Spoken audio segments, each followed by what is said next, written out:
कोणताही ठोस पुरावा नसतानाही गुन्हे शाखेच्या पथकाने खून प्रकरणातील आरोपीला अटक करण्यात मोठे यश मिळवले आहे। ही कारवाई खापरखेडा पोलीस स्टेशन हद्दीतील बीना संगम परिसरात करण्यात आली आहे। 1 डिसेंबरच्या दुपारच्या सुमारास सहाय्यक पोलीस आयुक्त अभिजित पाटील यांना दिलेल्या माहितीनुसार खापरखेडा हद्दीतील हत्या प्रकरणाचा तपास करताना गुन्हे शाखेच्या पथकाला कोणताही प्रत्यक्ष पुरावा हाती नव्हता। तरीही तपासातील काटेकोर पद्धती, माहिती गोळा करणे आणि तांत्रिक पुराव्यांचा अभ्यास करून पथकाने संशयितांवर लक्ष केंद्रित केले। पोलिसांनी मिळालेल्या इशाऱ्यांवरून आणि परिसरातील हालचालींचे विश्लेषण करून मुख्य आरोपीचा शोध घेतला।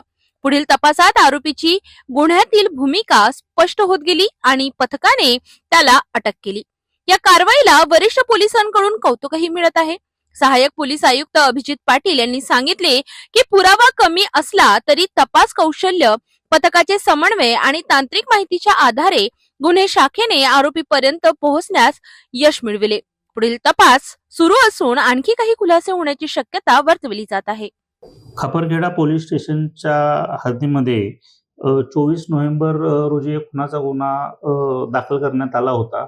ह्याच्यामधला जो मृतक आहे आशिष गोंडाने यांचा बिनासंगम घाट कामठी या ठिकाणी मृतदेह मिळून आला होता आणि त्याच्यामध्ये त्यांना स्टॅबिंगचे वार होते आणि त्यानंतर हा पोलीस स्टेशनला गुन्हा दाखल झाल्यानंतर जो व्यक्ती होता जखमी तो मयत झाला होता आणि त्यात दुसरा पण व्यक्ती जो होता तो पण जखमी असल्यामुळे त्याला उपचारासाठी हॉस्पिटलमध्ये दाखल केलं होतं आणि ज्यांनी मारहाण केलेली आहे त्यांच्या संदर्भात कोणतीही सुरुवातीला माहिती आमच्याकडे उपलब्ध नव्हती आणि त्यामुळं माननीय सीपी सरांनी गुन्हे शाखेला आदेश दिले होते की हा गुन्हा कसोशीने तपास करून उघडकीस आणण्याबाबत।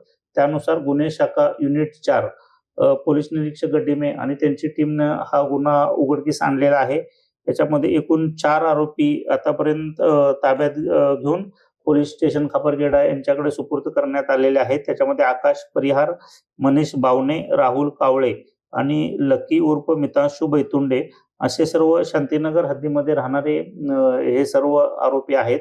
त्या ठिकाणी ते स्विमिंगला गेले होते आणि तत्कालीन त्या ठिकाणी अचानक त्यांच्यामध्ये वाद झाला आणि त्याच्यामधून त्यांनी स्टॅब इंजुरी करून त्याचा खून केला होता। हे निष्पन्न झालेला आहे। पुढील तपास खापरखेडा पोलीस स्टेशन करत आहे।